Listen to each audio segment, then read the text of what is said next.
একজন কলা বিক্রেতা 5 টাকা পিস দরে কলা বিক্রি করছিল। প্রচুর বিক্রি হচ্ছিল, মানুষ নিচ্ছে আর ছিলে ছিলে খাচ্ছে। এটা দেখে বিক্রেতা ভাবলো, যদি কলাগুলো ছিলে রাখি তাহলে ক্রেতাদের ছিলতে কষ্ট হবে না এবং ছিলে দেওয়ার কারণে দামও বেশি পাবো। তখন সে কিছু কলা ছিলে তার দাম ধার্য করলো 6 টাকা পিস। এখন ক্রেতারা এসে তার কাছে দাম জিজ্ঞাসা করলে সে বলছে এগুলো 5 টাকা আর ছিলাগুলো 6 টাকা। দেখা গেল ক্রেতারা তখন 5 টাকা দরের কলাই নিয়ে যাচ্ছে।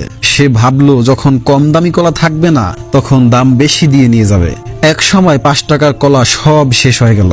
এখন আর কোনো ক্রেতাই তার কাছে আসছে না। তবে প্রচুর মাছি এসে বিনামূল্যে কলা খাচ্ছে আর ভো ভো করে উড়ে বেড়াচ্ছে। এখন সে ভাবলো দাম কমালে মনে হয় বিক্রি হবে। সে দাম কমাতে কমাতে 0 টাকায় চলে গেল। তবুও কেউ কলা নিল না। দিনের শেষে সেগুলো ড্রেনে ফেলে দিল। যেই লোক আবার ড্রেন পরিষ্কার করে সে ওই সময় বাজারে টাকা তুলতে এসেছিল। ছিলা কলাগুলো তার নজরে পড়ে গেল। সে বলল, ভাই, এত আবর্জনা করলে আমি পরিষ্কার করতে পারবো না।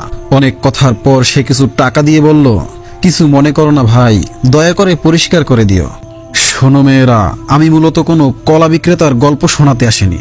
বর্তমান যুগের মেয়েদের অবস্থার কথা বলছি। বর্তমান যুগের মেয়েদের অবস্থা ঠিক এই রকম।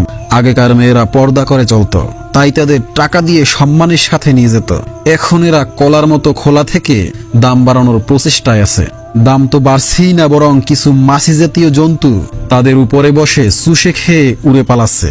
আর এরা নিজেদের দাম বাড়তে গিয়ে এতটা কমে যাচ্ছে যে এদেরকে লক্ষাধিক টাকা দিয়ে পার করাতে হচ্ছে। নারীর মর্যাদা পর্দায় কমে না, বেপর্দায় কমে। আল্লাহ পাক আমাদের বুঝার তৌফিক দান করুন, আমিন।